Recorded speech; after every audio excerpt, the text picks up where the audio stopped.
Hello everyone, you're watching Campus Channel and we're here today with Léonard de Vinci to talk about the MBA and digital marketing strategy.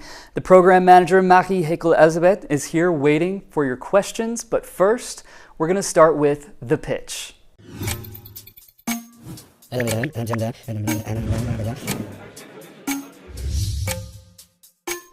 Hello Marie, you have 60 seconds flat. Are you ready? Yeah, I'm ready. All right, go. So the program in digital marketing strategy was designed to really meet up the expectations and requirements of companies in the digital marketing sectors.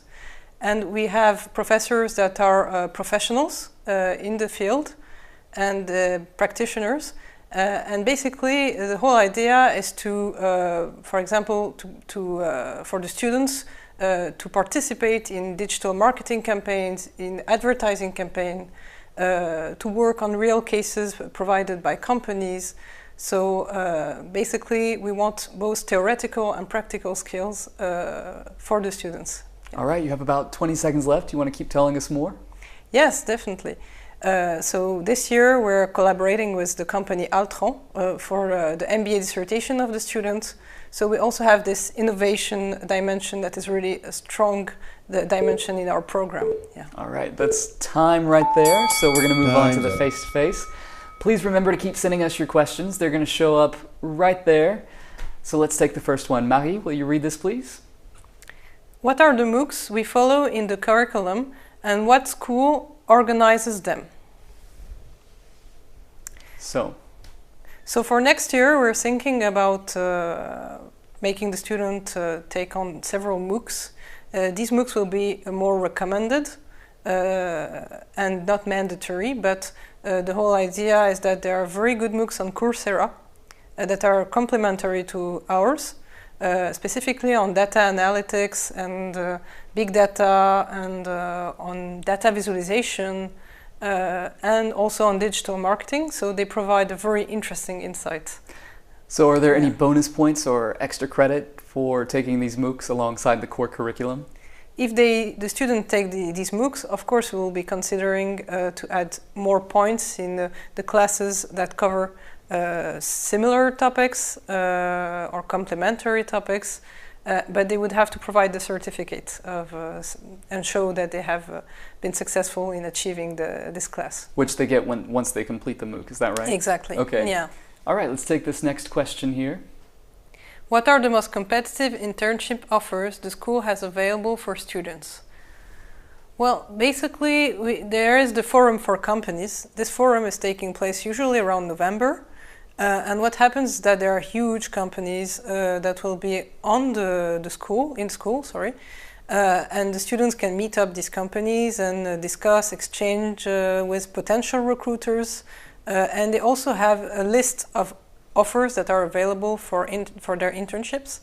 Also, each year we have companies that recruited our students that are coming back to us, asking us for new potential students for the year. And we had MasterCard that contacted us. They took one of our students for an internship last year. They're very satisfied and they contacted us this year. That's good news for the upcoming students. So since Léonard de Vinci is in La Défense, are these companies only from La Défense or where are they coming from? Actually, it's not only in La Défense, which is a good point, it's very positive. But the fact that it's located in La Défense attracts a lot of companies, and that's why they all come to the forum. A lot of the companies are in La Défense that are coming to the forum. Is there any other interaction for the students with these companies in La Défense? Do they get to interact with the companies beyond the job fair or the event where the companies come to pitch their programs to the students? Yeah, they get other opportunities because, as I explained earlier, several of their professors are actually professionals in activity, and some of them tend to offer an internship to the students, and they help also the students in finding internships. And we also, as head of program, were trying our best to counsel on the CV, to counsel on the cover letter, to orient the students regarding their internship interviews and so on. Mm-hmm. When we have our personal contacts, we also provide the students with with these contacts. We're going to take the next question here. Marie, will you read this for us, please? Yeah. Digital trends are constantly changing. How does the curriculum reflect those changes? Well, basically, we're changing the curriculum every year. We're taking into account the evolution. Like this year, we're going to introduce a part on what we call ASO, which is really interesting. It's how, for example, we apply SEO for applications that you can download on Apple Store. So we're integrating new types of trends regarding digital advertising, digital marketing every year, and we're trying to be very much up to date. And we're considering also the fact of introducing more parts on growth hacking, which is really interesting. What is this? This sounds interesting. Growth hacking. Yeah, basically, increasingly there are works like traffic manager, like people taking into account and controlling what's going on regarding the traffic that comes to the website and how to enhance that, and growth hacking, SEO, affiliation, SEA. All of this is definitely needed to improve the traffic to the website and the conversion rates. And this is definitely needed by several types of companies, whether you're an e-commerce website or whether you want to have more people coming onto your website. So this is, I think, something that we're further developing each year, improving. And this is why this program is completely up to date with what's going on the market. And so, in terms of keeping up with trends, are professors working in the industry and bringing back knowledge from what they see on the ground there and sharing that with students? Or how are they keeping up with these trends exactly? Through trade magazines? What's the method? Definitely, these professors, they have a certain orientation, certain activity, but they also bring what's new. They have proposals, and we're discussing, we're exchanging and building the program. But we're also, us, the program manager, taking into account the evolutions. So we need to keep ourselves up to date, to go to conferences, to take into account the evolution of the sector. So it's like a two-way thing, and this is what is definitely important regarding the evolution of the program. Yeah. Very good. All right, let's take this next question here. Should you have experience in digital marketing already? I have known, and my companies require me to get digital training. Well, the whole idea of this program is to speak as well to people that have already an experience in the field, but also to help them improve, of course, and to gain further knowledge of the field, and also to people who don't have a previous experience and that are going to build these new skills to work in the sector. So we encourage, for example, students to pass on certificates. Some of them will be mandatory next year, like Google Analytics and so on. There are several certificates, and I encourage students also to pass the inbound marketing certificate that is on the website of HubSpot. And I believe that passing on the certificate and building courses that are in tune with this certificate is extremely important. Because like this, the student will be able to prove to their recruiters, hey, not only did I do an MBA in digital marketing, but also I have a certificate from Google, I have a certificate from HubSpot, so I'm more than a professional already. They already have this additional training that they would need to have anyway. Okay. Yeah. And so, for students who are coming in who do have that professional experience but no experience in digital marketing, like this person who asked the question, is there any kind of learning curve? Do you have foundational courses that bring them up to speed? What we're trying to do is to, we have these foundation courses, but they're similar to each MBA, where we give the students a foundation in marketing, traditional marketing, foundation in finance for business. So we have the traditional classes for MBA, MBA students. And then we have specialization courses that are specifically oriented on digital marketing. And over time, they're building skills by doing two things, by following these classes, but at the same time working on a junior consultant project. This junior consultant project is in collaboration with a company, and they have to define the strategy, digital marketing strategy of the company. They have to implement it in certain cases, like do community management, counsel the company on how to enhance the traffic to their website or their social media. So there's a variety of possibilities for them to implement, to apply what they're learning. And we believe a lot in learning by doing. Yeah, this is key and essential for this MBA. And this is what helps people that have no previous experience in building up this expertise and act as a future consultant, counselor for the company which will recruit him or her. Excellent. Let's take this next question here. You were just talking about hands-on experience, and it looks like this is a good transition. Digital marketing is a very hands-on technical field. Do the professor have experience working in companies? I will say one thing, whether we're talking about the professor that are intervening in the program, that are coming from different companies, or professors like me that are part of the school, permanent professors, we all have experience that relates to communication, to marketing, to digital marketing, and so on, which implies that when I select a professor that works in a company or that has his own activity, he's a specialist of the domain. So he's going to be an SEO specialist, he's going to be an SEA specialist, and we do not select professors that are not extremely specialized on the domain, on the field. Mm-hmm. Yeah. So this is one thing that is really key for that, and we select professors that have also experience in teaching. Also, the permanent professors like me, we also worked previously not only as teachers but also as professionals in the field. So, for example, my colleague Patricia Baudier, she's in charge of the junior consultant project. She worked for Kodak, she worked for Apple, so she has this extensive experience. And if you consider my case, well, I kind of have different types of experience, like hybrid experience between research and teaching, and at the same time working for companies as consultants.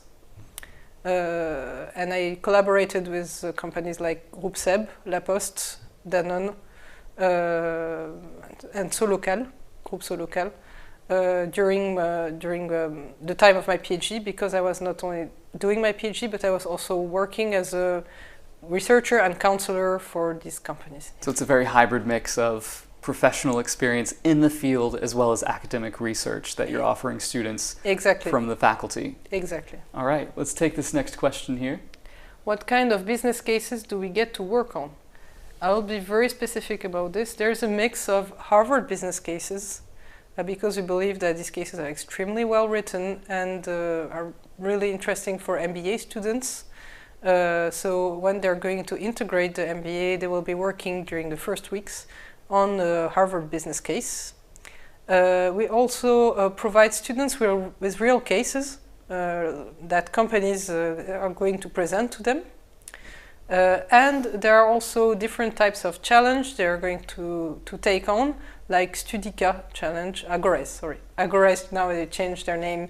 It's Agorize challenge. Okay. And basically, Agorize organizes challenges. They select several companies, huge companies, and these companies will, for example, say, we want the students to work on this subject that is extremely important for us. For example, last year the student had to work on Happen, the application for dating and so on. And they had to do the digital marketing strategy for Happen. So I believe it's really interesting. There's a variety of cases we're offering to the students, and we're trying to make them work on real live issues and on real live, how can I say, a situation that they will be confronted to in their future careers. Yeah.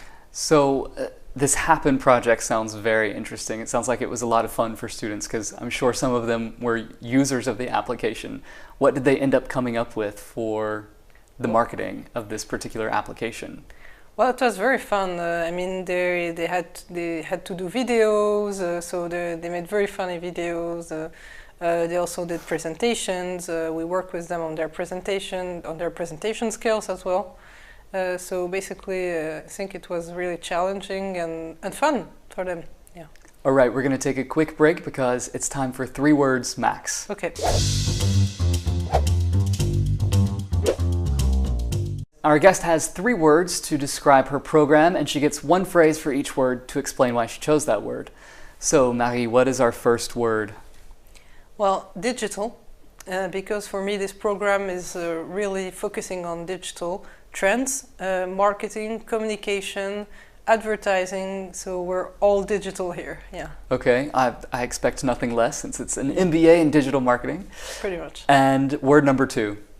Well, the second word would be marketing, because there's also the necessity to comprehend the essence of marketing, whether it's cross-channel marketing, marketing 360, mobile marketing, digital marketing, but traditional marketing as well, and to apply these strategies to different cases, yeah. Okay, and you get 1 last word. What's it going to be? Well, 1 last word, so I would say joining, can I just say this word? Sure, I'll give it to you. I'll give it to you. Well, why this word? Because I think that join us if you want to pursue a future career in this field, if you believe that this field is the future for you, and if you believe that there's a lot to do in this sector, yeah. Well, digital is the future, and the future is today, so I think there are a lot of opportunities for students there. Yeah. Let's take the next question here. I have a little experience in digital marketing, and my weakest area is reporting. How much does analytics and tools figure into classes? Well, we have this class on Google Analytics and KPIs because it's really important to understand the KPIs to do several recommendations, not only for companies if you act as a consultant, but also if you're doing your own digital marketing campaign. You need these KPIs, you need these tools.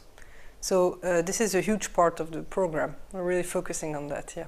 And so what are the certificates that you were saying that students get exactly? There's Google Analytics. What are some of the other certificates? We're advising them to do Google AdWords, to do as well inbound marketing certification. This year it wasn't mandatory, but next year we really want to make it mandatory to encourage them to the most. And what is inbound exactly? And I think our viewers will be familiar with the Google AdWords and the Google Analytics, but this is one I haven't heard of, inbound. Yeah, well, I think it's an interesting idea. It is both ethical and at the same time shows that there's the necessity increasingly to respect the consumer. And the main and center idea of inbound is that push is finished. We need to pull people to us. We need to provide appropriate answers to the people that are navigating on our websites and not to push information onto them. Yeah, that's the main idea, I would say. So it sounds like you talk a little bit about philosophy in this program as well. Yeah, there is consumer behavior. There is a part of the program that is philosophical. You know, there are ad blockers. So why do an advertising that will not target the final consumer? It's better to have a different approach. In the end, people do not want to be overwhelmed by advertising. But if the advertising is targeting them in an appropriate way, they can be open to the idea of advertising. Yeah. How much do you look at the psychology of consumers in this program? Is there any exploration of the psychological aspects of marketing and consumers? I think that what's really important is that we have different classes on digital marketing. One on cross-channel, one on digital marketing and social media marketing, one on more specifically oriented on crisis management. I think that we have a variety of classes, and theory And strategy is at the center of these classes, although they have a practical side because we teach the student how to use tools, how to implement these strategies, but they also have a theoretical perspective. And we as professors, we're trying also to bring what we're learning by doing our research injecting this onto the classes, yeah. Very good. All right, let's take this next question here. Will we become specialized in any segment of digital advertising by doing this program? Yes, you would. So what segments of digital advertising? Maybe social community management, or what kinds of specializations can students focus on? Well, now digital advertising has evolved tremendously. There is RTB, marketing automation, there is SEA, affiliation. So we need to provide the students with the knowledge and the practice of all these different tools. So this year the students work on a Facebook advertising campaign. They had to do an advertising campaign for an open days at their school, and they had to advertise to reach potential future students that would assist to this open day at their school. So I think that advertising is at the center stage. Most of the students are recruited in the field. Your students are digital natives. Yeah. They're natives to Facebook and Twitter. Do you ever learn from your students and take any research from them? Yeah, I mean, I'm learning every day from my students. I mean, they have ideas, they watch videos on YouTube, they have seen something in the media, it's ping pong. You know, most of my students right now, they are professionals in reconversion. The students of the MBA, there's a mix of students that are in their fourth year and that are pursuing their fifth year in the MBA program, but also of professionals that want to gain more experience in that domain and that have already a work experience that is pretty important, between 5 to 10 years. Mm. And they come from all over the world. So they tend to be more assertive, to give more ideas, to communicate more. And this is interesting, I would say. Okay, let's take this next question here. Hello, I work in Paris at an ad agency. Is it possible to keep my job while working on the MBA? I would say it depends. It's a bit complicated.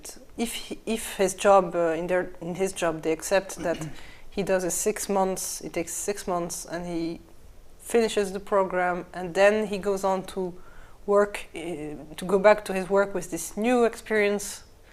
Or if they accept to give a junior consultant project that he can work on, like a mission during his MBA program, yeah, that's possible. But we do not have a design of the MBA that would enable him to work 2 days in the company, 3 days at school, something like this. No, not exactly. Does it ever happen that you have students who continue working while doing this project, even if part-time? Yeah, some of them do, yeah. So it is feasible, it's possible. It's not impossible, but it's not exactly designed in a way that would ensure that he would be fully immersed as he could before in the company. Yeah. Right. And we need some arrangement, yeah. Right. In your opinion, do students lose out on anything or miss out on any experience by trying to split their time between work and this program? They wouldn't if they find a way to fill it in the junior consultant project. To make the two intersect, essentially. Yeah. All right, we're going to take this next question here. As an international student, I could go basically anywhere in the world to do a program like this. What makes your program better than others? All right, this is your chance to sell it, Marie. Yeah. I would say that what makes my program, I cannot say it's better or worse. I'm not going to lie. I would have to travel all over the world to give you an answer. But what I can say is that what we do is we're trying our best to keep to being up to date, to cover a lot of the different potential jobs in the sector. We're putting professionals in front of you. And if you have, for example, this year, a student asked me, hey, would be really interesting in going deeper in the part of the SEO that is called backlinking. Can you do a part of the class on it? I said yes. I mean, a professor had already talked about it, but it wasn't sufficient for the person. So I did part of the class on SEO backlinking. So whatever you ask, if you have an idea, you want us to go further on a certain question, on a certain idea, we're really adaptable.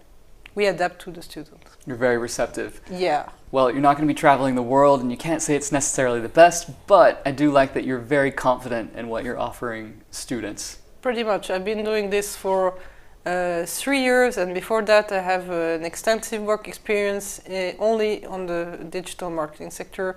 So I would say that makes like 7 years of extensive experience regarding that domain. Yeah. Excellent. All right, let's take this next question here. What's the international diversity of the cohort like? Well, you would be surprised. They come from all over the world. We have people coming from Indonesia, we have people coming from India, we have people coming from the US, we have French people, of course. So we have Americans, I mean a lot of different countries. From Africa we had also this year, and South Korea as well. Yeah. How big is the cohort? How many students do you accept each year? Well, this year we had 11 students. Mm-hmm. We're expecting much more next year. So if you want your place in the program, then now it's time to apply. Are you looking to double, to triple that number? How many more students will you be accepting, do you think? I think that we're going to have increasingly more professionals, mm-hmm. or professionals in reconversion. So I would say that this program is attracting increasingly international profiles. Mm-hmm. I don't know, I don't have a specific number to provide right now because the campaign of recruitment is still ongoing. Mm-hmm. But my expectations would be like between 15 to 20, I would say, yeah. That's still very small and a positive in terms of keeping classes intimate and for students to be able to interact with professors and ask questions. Yeah. It's not too big. But I'm saying 15 to 20 from the international part. Ah, okay. If we consider the French student, usually every year it can vary from 20 to 25 to 60. Oh? Okay. It depends on the years, and so. That's still a very manageable class size in terms of intimacy, I would think. Yeah, I think we would be next year. We're considering of mixing, of creating in the MBA we also accept French students, so there would be an equilibrium between two. We split the class. Potentially, we're thinking about splitting the class, yeah, to have more manageable, how can I say, classes, yeah. Okay. It depends on how many people will be admitted. Yeah. I see. All right, let's take this next question here. Can you give some examples of assignments and how we validate the courses, please? Yeah, I can give one example. For example, the class that went on Facebook advertising, there were teams that were competing. And of course, there is a Facebook score for the advertising. We considered the quality of the campaign. We considered all the KPIs that can be provided when we analyze the campaign, the Facebook campaign. So we considered a variety of criteria to evaluate the students, and we also asked them to do a Twitter ad. Although we didn't launch the campaign, but at least they trained in doing a Twitter advertising. And so we have several evaluations for each class. Mm-hmm. You know, we don't think that one evaluation is sufficient, and I think we need to test out if they have acquired well the essentials of the class. Yeah, and of course this next year I'm going to do this huge quiz that has components for each class, like questions for each class, and the validation will be also this will be part of the validation, no? Of the program. Yeah. Well, it's very hard to contest your grades if you're basing it on what the Facebook analytics say in terms of clicks and engagement rate. It's hard to dispute if the ad campaign was good, or it's hard to dispute a grade, I would say. Students can't say, but it was okay, but if you say the engagement was not great, then you can't lie about that. Yeah, this year we collaborated with Hire and Me, company that helped them in doing this advertising campaign. So they provided an account, they provided logistics, and basically they helped us in launching the campaign at the right moment, etc. But the students had to do everything by themselves. They just had to ask for my validation, and then bam, they had to launch the campaign. And these are real companies relying on these campaigns that they're paying real money for. Yeah, the school, actually. The school relied on the students. They wanted this campaign to be successful. So I think it was pretty interesting. All right, we're going to take another quick break from the face-to-face because it's time for the expert question. Okay.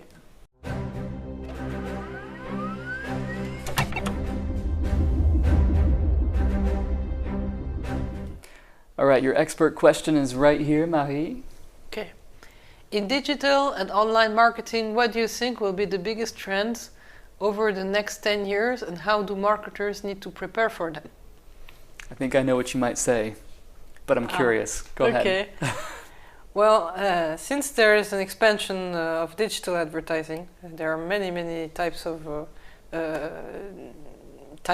digital advertising that are provided right now. As I said, RTB, marketing automation, and the advent of social media advertising has also complexified the offer.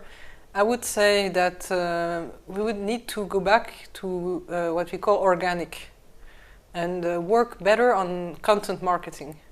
I think that there are new stuff to be developed there, and not only to pay increasingly more, although it's more interesting for companies to invest and for advertisers to receive money, but I think we also need to consider what you can do to enhance already the quality of the content you're providing. And increasingly, individuals, consumers want better information, whether it's about the product, whether it's about the quality of the product. And we have this need of a further information, transparency, I would say. Is that because consumers are getting smarter? Is that why they're getting smarter in terms of how advertising works, and so they're responding to it differently, or what do you see? Yeah, I think that's the whole deal here. That's why inbound is increasingly used by companies, inbound marketing approach. Although right now it's still widely used by IT companies, to download, for example, a computer program on the website and so on. I would say that it still needs to gain ground for other types of e-commerce website, for other types of companies.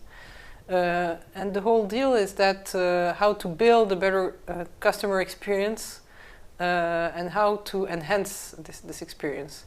And brands need to find new ways, more personalized ways to reach them, I would say. Yeah. Because often what we see is that one brand's offer is not that different from the next brand's offer in terms of the physical product, but as you use this key word, experience, that's the differentiation between brands, is what kind of experience they offer consumers. You think, I would say that right now the whole idea is to offer a cross-channel experience, the website redirects to the store redirects to the website. Increasingly, the salesperson has a tablet and does social media at the same time as he's counseling the clients. This is what's going on at Burberry's, for example, in London, in the Burberry's shop and flagship stores. So I would say that what's really interesting here is this hybridation and the development of how can I say, the extension of the experience from real life to digital. Yeah. Very interesting. Well, we'll be watching for the next 10 years to see if your predictions come true. Yeah. All right, we have time for just a few more questions. Let's take this next one here. Is there an alumni network for the MBA? It's not specifically for the MBA, but it's for the former students of the school. we're still in the process of developing this. There is an already existing network, but we want to give access to the network for the future students of the MBA as soon as they integrate the program. Previously, what was going on is that they could access to that network, but after completing the program. Yeah. And since they're already professionals, we think that it's more important for them to gain access more quickly to this network. Yeah. So do you see them taking advantage of that now as students, and how are they using it? Right now, we're still in the process of doing so. Mm-hmm. And next year they will have this access from early on in the program. This is what we're trying to achieve here. Yeah. All right, let's take this next question here.